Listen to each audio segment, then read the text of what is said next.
Radio Vida presenta un espacio de estudio sobre las Escrituras, verso por verso, dirigido por el pastor Jorge Solano.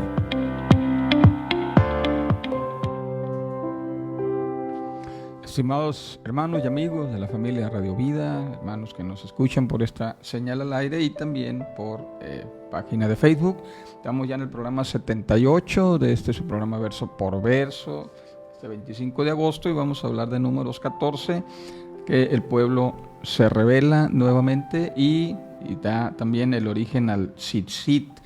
Bueno, haciendo aquí, enlazando lo que viene siendo el programa pasado para entender e hilar recordemos que en Números 13:31 es el informe de los 10 espías, que los exploradores que fueron enviados por Moisés a la tierra de Canaán y que regresaron con un informe negativo. Ya Josué y Caleb habían dado su informe positivo, pero los hombres dijeron que no podrían contra aquel pueblo que era más fuerte que ellos.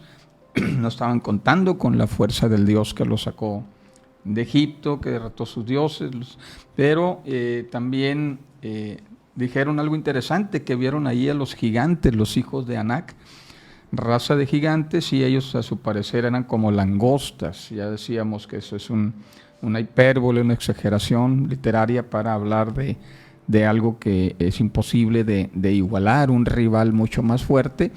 Sin embargo, pues aquí también hay que notar que el concepto que se tenía de los Anakim, que eran descendientes de los Nefilim, esa raza de gigantes que veíamos en Génesis 6, pues de esa mezcla de los hijos de Dios con los hijos de los hombres, pues ya los ángeles que encabezaron la rebelión ahí en Génesis 6, y esto produjo precisamente ya lo que viene en Números 14, donde dijo: toda la congregación gritó y dio voces, y el pueblo lloró aquella noche. Y todos los hijos de Israel se quejaron contra Moisés y contra Aarón, y toda la multitud les dijo: ojalá hubiéramos muerto en la tierra de Egipto, ojalá hubiéramos muerto en este desierto.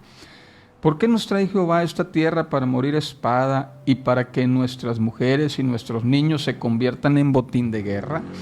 ¿No nos sería mejor regresar a Egipto?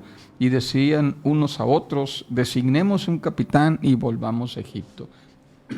Bueno, el testimonio de la mayoría de los 10 de los 12 provocó terror en el pueblo, el desespero de que la tarea de entrar a las tierras que Dios le había prometido pues iba a ser una tarea imposible, y eso produjo una rebelión. Nuevamente ya veíamos la murmuración de la familia de Moisés, ahora el pueblo, y dicen: designémonos un capitán. Bueno, aquí Casiodoro de Reina lo traduce como capitán, de la palabra roch, que es uno que encabece, un jefe, ¿no? Un jefe. Y pues con esto estaban demostrando ingratitud hacia todas las bendiciones que el Señor les había mostrado todo ese año en el Sinaí, alimentándolos con el maná, guiándolos y viendo cómo la mano de Dios estaba con ellos en la columna de fuego en la noche, en la columna de la nube en el día. Pero bueno, nuevamente intervienen Josué y Caleb en el verso 6, y Josué hijo de Nun y Caleb hijo de Jefone, que eran de los que habían reconocido la tierra, rompieron sus vestidos. Esa actitud es una señal de desaprobación, que la encontramos, la más famosa. El rompimiento de vestidos fue del sumo sacerdote cuando interrogaban a Jesús, ¿verdad? Y que para ellos fue una blasfemia, y romper los vestidos es señal de desaprobación. Intentaron persuadir al pueblo. Josué y Caleb, todavía con su actitud positiva, decían: queremos nosotros, ¿verdad?, que sí podemos entrar. Y dijeron a la congregación, verso 7, la tierra que recorrimos y exploramos es una tierra muy buena. Si Jehová se agrada de nosotros, Él nos llevará a esta tierra y nos la entregará. Y luego recalcan esa famosa frase: es una tierra que fluye leche y miel, hablando de la fructífera de la tierra. Y bueno, ellos trataban de hacer ver lo que los otros 10 no hicieron. Dios los acompañaba. Esa era la gran diferencia. No importaba si eran gigantes o eran guerreros o ciudades fortificadas, como dieron el informe los otros 10. Lo importante es que Dios está con nosotros y vamos a poder más que ellos, ¿ya? Él les dio la promesa de que iban a entrar, Él nos va a llevar a ese lugar. Y le dicen, por tanto no sean rebeldes contra Jehová, ni teman al pueblo de esta tierra, pues vosotros los comeréis como pan. Su amparo se ha apartado de ellos y Jehová está con nosotros. No teman. Bueno, esas eran las palabras de aliento al intento de Josué y de Caleb de persuadir a la multitud para que, ¿verdad?, creyeran al informe positivo y no al informe negativo. Esa frase, los comeréis como pan, es un modismo muy similar al nuestro, ¿verdad? Cuando decimos, no, esto es pan comido, ¿verdad? Cuando es algo muy sencillo de hacer, si es que no tiene complicaciones, se alusiona a algo que no representa en realidad una amenaza. Pero dice el verso 10, pero entonces toda la multitud se propuso apedrearlos. Miren, se hizo un motín, se hizo un alboroto, las gentes son fácilmente manipulables hacia lo malo y luego pues ya estaba ahora en peligro la vida de estos hombres, pero luego dice, pero la gloria de Jehová se mostró en el tabernáculo de reunión a todos los hijos de Israel. Y bueno, dice aquí el Midrash Tanjumá, un dato interesante, que, o sea, ellos intentaron apedrearlos, querían lincharlos, a Josué y a Caleb particularmente, que son los que estaban hablando. En el caso de Aarón y Moisés, pues ellos estaban postrados. El verso 5, me lo brinqué aquí, dice, Moisés y Aarón se postraron sobre sus rostros delante de la multitud de la congregación de los hijos de Israel, porque bueno, pues en medio de los problemas y todo lo que se estaba levantando, ellos pensaron que la adoración sería la mejor opción y qué razón tenían, ¿no? A veces en la vida del cristiano actual, ¿verdad?, cuando ya los problemas nos abruman, creemos que, ¿verdad?, adorar al Señor, estar en una actitud de oración es la mejor que podemos hacer. Y eso es lo que hicieron Moisés y Aarón. Pero Josué y Caleb tenían esa carga de, como espías, como exploradores que fueron por 40 días a aquella tierra, de convencer al pueblo de su informe. Y a ellos intentaban apedrearlos, pero dice el Midrash Tanjumá que sí intentaron apedrearlos, pero la nube del Señor se interpuso en medio y fue la que bloqueó el linchamiento, es decir, la gloria de Dios bajó. Recuerden que estaba presente en la nube y en la columna de fuego, y al bajar la gloria de Dios, entonces las piedras pues ya desaparecieron ante su vista, ¿verdad? Y hasta las mismas piedras pudieron desaparecer ahí. Pero entonces el Señor, apartando ya, levantando su nube y apartando al pueblo rebelde de Josué, de Caleb, de Moisés y de Aarón, Josué entonces, Moisés más bien recibe esta instrucción. Dijo Jehová a Moisés, ¿hasta cuándo me hay de irritar este pueblo? ¿Hasta cuándo no me creerán con todas las señales que he hecho en medio de ellos? Yo los heriré con mortandad y los destruiré, y a ti te pondré sobre gente más grande y más fuerte que ellos. Y bueno, aquí está hablando de una mortandad que desde el hebreo la traducción más bien pues, se refiere a una plaga, una enfermedad, pues iba a venir una plaga que iba a enfermar a todos los y iban a morir. Pero la palabra destruir del hebreo yarash lo traduce el Targum como desterrar, adeñarse. De hecho, es un término que se utiliza cuando se trasplantaba un pueblo en épocas de guerra, como lo hicieron los asirios en Samaria en la época del reino de Salomón. A la muerte de Salomón se divide el reino del norte es invadido por los asirios, y tenían esa práctica militar pues muy antigua de agarrar un pueblo y trasplantarlo en sus territorios, y luego agarrar pueblos asirios y trasplantarlos al territorio de Canaán. En este caso, por eso los samaritanos tenían la fama de ser pueblos mezclados, ¿no? Por eso tenían conflicto con los judíos de sangre más pura. Pero entonces dijo aquí el Señor, los heriré con mortandad y los voy a desterrar. Esa sería una probable traducción también de esto. Sin embargo, independientemente de qué línea de interpretación tomemos, el verso 13 dice que Moisés respondió a Jehová, una intercesión maravillosa. Le dice: lo oirán luego los egipcios, porque de en medio de ellos sacaste a este pueblo, con tu fortaleza. Lo oirán y lo dirán todos los moradores de la tierra, los cuales han oído que tú, oh Jehová, estabas en medio de ellos. Literalmente dice el hebreo, en su seno. Que ojo a ojo te aparecías tú, oh Jehová. Que tu nube estaba sobre ellos, y que de día ibas delante de ellos en columna de nube, y de noche en columna de fuego. Y que has hecho morir a este pueblo como a un hombre, y las naciones que hubieran oído tu fama hablarán diciendo: porque no pudo Jehová meter este pueblo en la tierra de la cual les habías jurado, los mató en el desierto. Fíjense qué intercesión tan inteligente la de Moisés. El resumen de los argumentos se centra en lo que podrían decir los enemigos de Jehová, de que no tuvo la capacidad de meter a su pueblo a las tierras que les había prometido, afectando el prestigio de Dios ante los demás pueblos.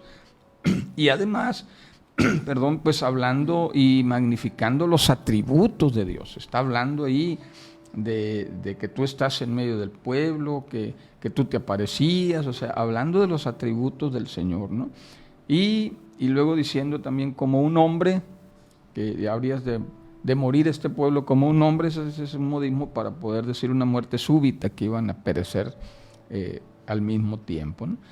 Pero luego dice el verso 17, sigue la intercesión y dice: ahora pues yo te ruego que sea magnificada la fortaleza del Señor, como lo hablaste, diciendo: Jehová lento para la ira y grande en misericordia, que perdona la iniquidad y la rebelión, y que de ninguna manera tendrá por inocente al culpable, que visita la maldad de los padres sobre los hijos hasta la tercera y cuarta generación. Te ruego ahora, perdona la iniquidad de este pueblo, según la grandeza de tu misericordia, y cómo has perdonado a este pueblo desde Egipto hasta aquí. Fíjense, nuevamente sigue apelando a los atributos del Señor, lo que lo caracteriza. Magnificada tu fortaleza, grande en misericordia, lento para la ira, ¿verdad? Que por tu gran misericordia nos has traído hasta este lugar. Es decir, como diciéndolo, no eches abajo todo lo que hemos hecho hasta ahorita, mira, vamos a seguirle, ¿verdad? Y apela también a las promesas que Dios les había hecho. Tú dijiste que nos ibas a meter, y sabíamos, como diciéndolo, sabías que éramos un pueblo rebelde, contumaz, testarudo, pero aún así nos amaste. Ya estamos aquí en medio camino, ayúdanos. Y la respuesta de Dios es sorprendente. Miren, el verso 20, estamos en Números 14. Entonces Jehová dijo: yo lo he perdonado conforme a tu palabra. Qué hermoso cuando recibió Moisés la respuesta de Dios, lo que le estaba solicitando, la intercesión. Y esto, ¿verdad?, nos da aliento, ¿verdad?, los que de alguna manera estamos intercediendo por el pueblo en algún nivel, en algún ministerio, sea en la tarea pastoral, sea en un ministerio de intercesión. Pero cuando recibes la respuesta, aquí Moisés recibe una respuesta favorable: ya los perdoné. Y le dice: mas tan cierto que vivo yo, que toda la tierra será llena de la gloria de Jehová. Es decir, tienes razón. Mi gloria va a ser conocida por todo el mundo, incluso en la misericordia que estoy teniendo con ustedes. Pero luego le dice: todos los que vieron mi gloria y mis señales que he hecho en Egipto y en el desierto, y me han tentado ya 10 veces y no han oído mi voz, no verán la tierra de la cual juré a sus padres. No, ninguno de los que me han irritado la verá. Es decir, la generación que salió de Egipto, de la esclavitud, ellos morirían en el desierto, paulatinamente. Dios estaba dispuesto a esperar para cumplir su promesa. En la eternidad, pues Dios no es como nosotros, que nos desesperamos por un día que no tenemos respuesta. Pues Dios puede esperar años, ¿no? Y además, pero sí les dice en su misericordia: serán los hijos de los que salieron de Egipto, los que nazcan en el desierto, los que entrarían en la tierra de Canaán. Esa generación que no vio las señales, que no vio las plagas, que no vio abrirse el mar rojo, pero que ha creído, que en el desierto ha vivido sustentado por mí, y ellos van a entrar, ¿ya? Y esos que ustedes, como diciendo, esos que ustedes dijeron que no podrían, que sus hijos serían motín de guerra, pues esos son los que van a conquistar la tierra. Y esa generación, pues, durante 40 años divagaron, conforme a los 40 días que duraron el trayecto de los espías. Esa fue la promesa del Señor. Pero el verso 24 dice: salvo mi siervo Caleb, por cuanto hubo en él otro espíritu, y cumplió de ir en pos de mí, yo lo meteré a la tierra donde entró, y su simiente la recibirá en heredad. La promesa dice, sí, se lo voy a cumplir a Caleb. No menciona aquí Josué, que lo menciona más adelante. Lo que dicen aquí los rabinos, los comentarios de los rabinos, es que como Josué estaba siempre a un lado de Moisés, entonces no se refirió a él en este pasaje, pero más adelante sí lo hace. Ahora bien, dice, el amalecita y el cananeo habitan en el valle. Vuélvanse mañana y salgan al desierto camino del Mar Rojo. La instrucción de Dios fue clara. No es el momento de entrar, no están preparados emocionalmente, regrésense hasta que yo diga. Y Jehová, dice, habló Moisés y Aarón diciendo: ¿hasta cuándo irá esta depravada multitud que murmura contra mí las querellas de los hijos de Israel, que de mí se quejan? Diles, vivo yo, dice Jehová, que según habéis hablado a mis oídos, así hablaré yo con ustedes. En este desierto caerán sus cuerpos, todos los que están contados según su cuenta de 20 años arriba, los cuales han murmurado contra mí. Ustedes a la verdad no entrarán a la tierra de la cual juré que habría habitar en ella, excepto Caleb, hijo de Jefone, y José, hijo de Nun. Aquí están ya los dos, que salieron de Egipto y que sí van a entrar. Pero a vuestros chiquitos, de los cuales dijiste que serían por presa, yo los introduciré, y ellos conocerán la tierra que ustedes despreciaron.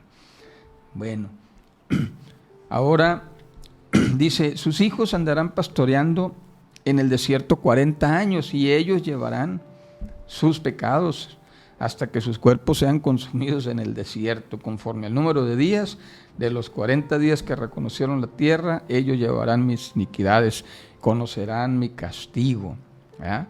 Y bueno, sabemos que en la Biblia siempre el número 40 es símbolo de prueba, no es un proceso de prueba, lo mismo que el desierto.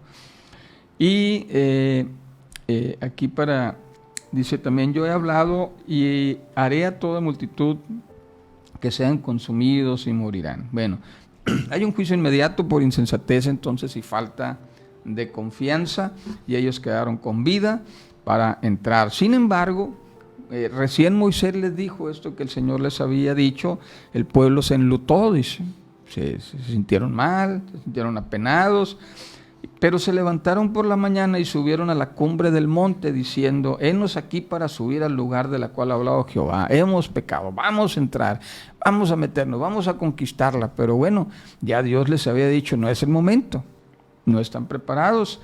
La intención era dirigirse a Canaán, pero fuera de tiempo y sin la presencia del Señor. Y Moisés le intenta detenerlo, le dice, ¿por qué quebrantan el mandamiento de Jehová? Esto no saldrá bien, no suban, porque Jehová no está en medio de nosotros, no sean heridos delante de nuestros enemigos. El amalecita y el cananeo están allí, como bien dijeron, y van a caer a espadas si van ahorita. No estamos preparados, no somos un ejército, vamos a esperarnos, como dijo Jehová. Sin embargo, dice el verso 44, se obstinaron en subir a la cima del monte, pero el arca del pacto no subió, ni Moisés, ni Josué, ni Caleb. Se apartaron del campamento y descendieron el amalecita, el cananeo que habitaba en el monte, los hirieron y los derrotaron persiguiéndolos hasta Horma. De esta manera termina este capítulo muy dramático.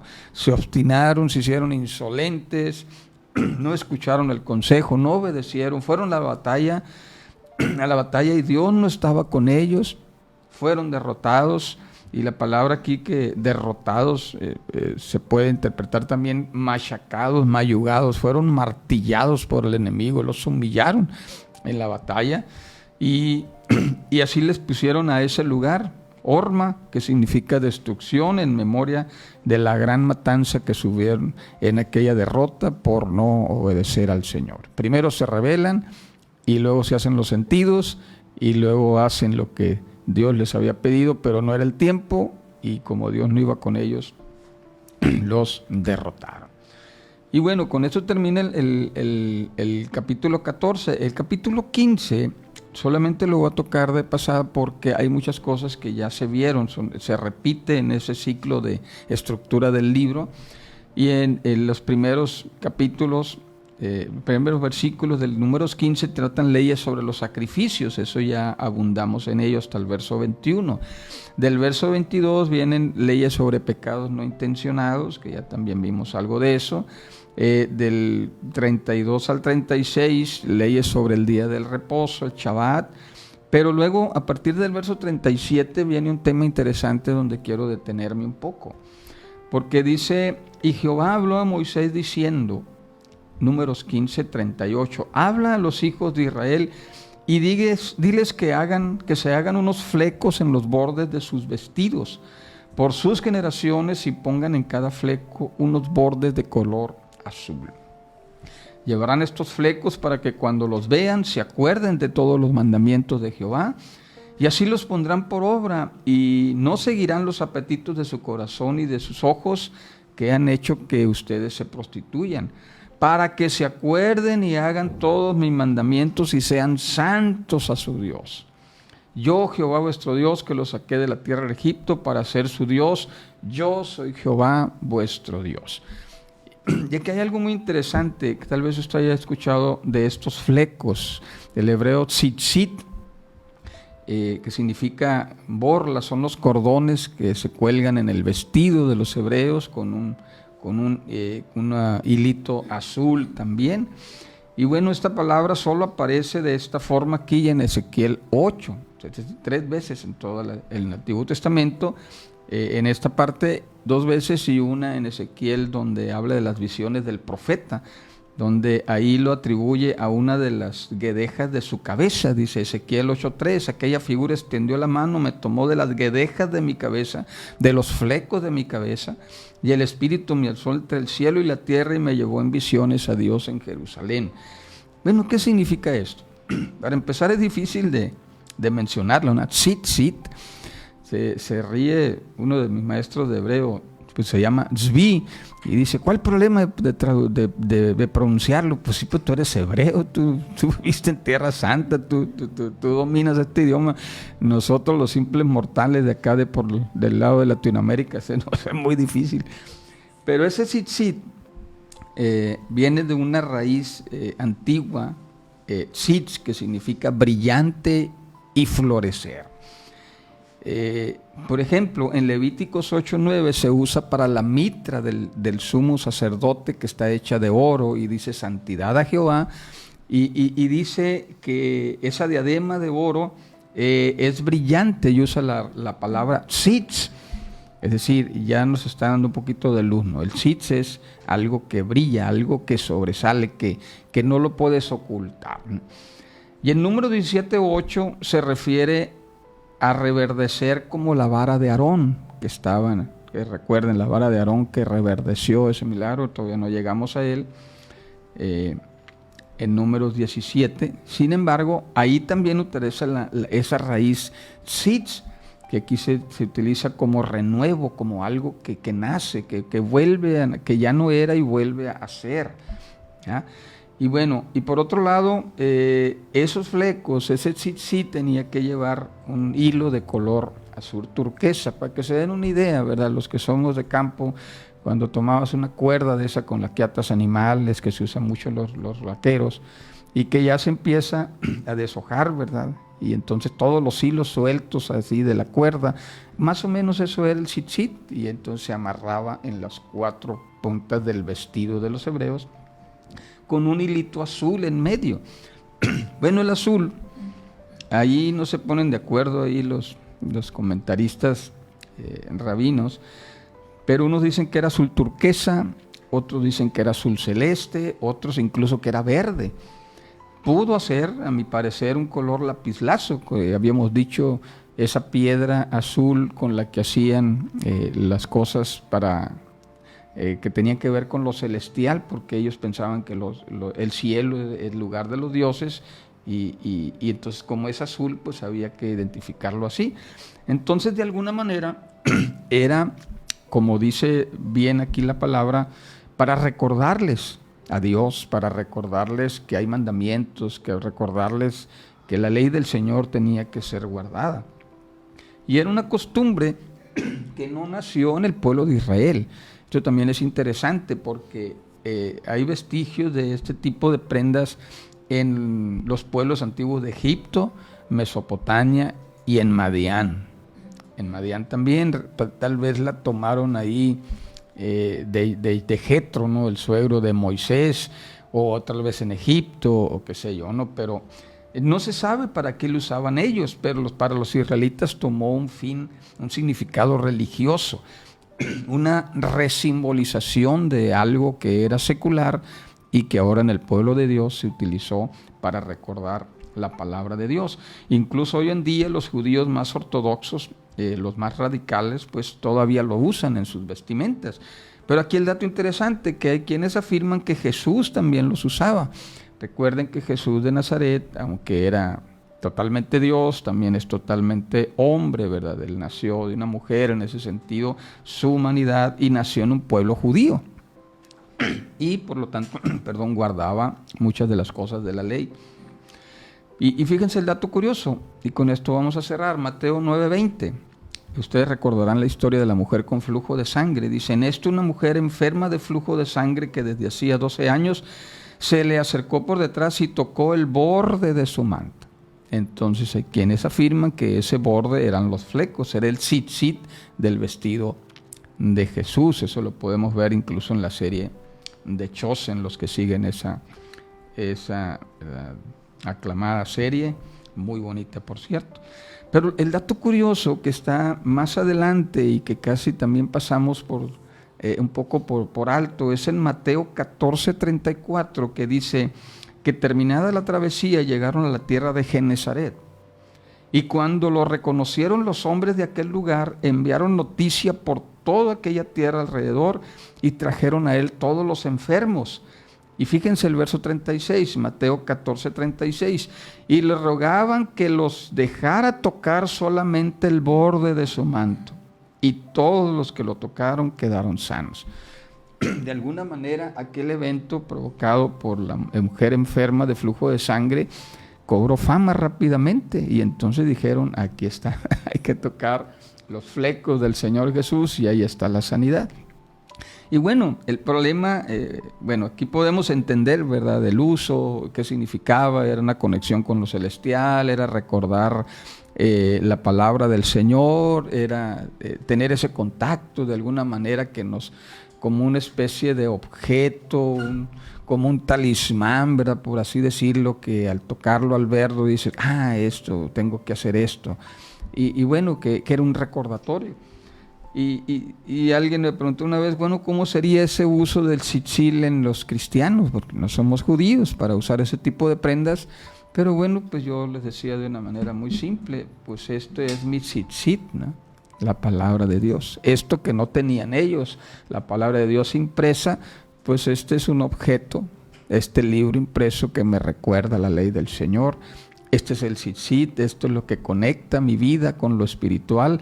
Y de estas riquezas que estamos bebiendo y queremos inducirles a través de este programa, verso por verso, para que se hagan asiduos de la lectura de la palabra, que las palabras de la ley del Señor llenen nuestra mente, como dice Romanos 12, cambien nuestra manera de pensar y que luego cambie nuestra manera de vivir. Es la palabra de Dios viva y eficaz, nuestro actual tzitzit para los cristianos.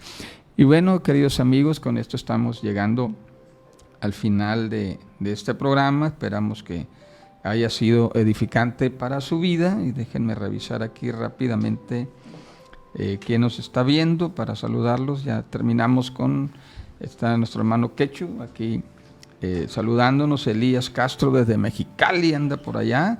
La hermana Chuyita, qué bueno que está aquí también escuchando. Eva Sarabia desde Las Vegas, Dios la bendiga, hermana. La mujer con flujo de sangre lo tocó exactamente, eso estamos mencionando, hermana Eva, gracias. Fabián, interesante, qué bueno que está haciendo estos comentarios. Hermana María Elena, gracias por vernos. Hermana Cecilia Rojas, evangelista Bella Díaz, Uriel Vizcarra, Uciel Gadiela Redondo, pastor, compañero, gracias. Hermana Griselda, pues bueno, aquí estamos, ¿verdad? Hermana Toñita también, y pues a todos los que nos están escuchando a través de la señal del 100.1, pues muchas gracias. Con esto nos despedimos, familia, muchas gracias de nuevo, y pues gracias a nuestra hermana Griselda en los controles, mi esposa, que está aquí también con nosotros, como siempre, y pues nos despedimos de esta manera. Dios les bendiga, les amamos, ánimo.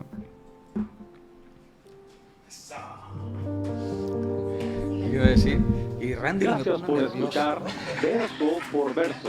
Te invitamos a sintonizarnos todos los lunes a las 6 de la tarde por Radio Vida Obregón en el 100.1 FM.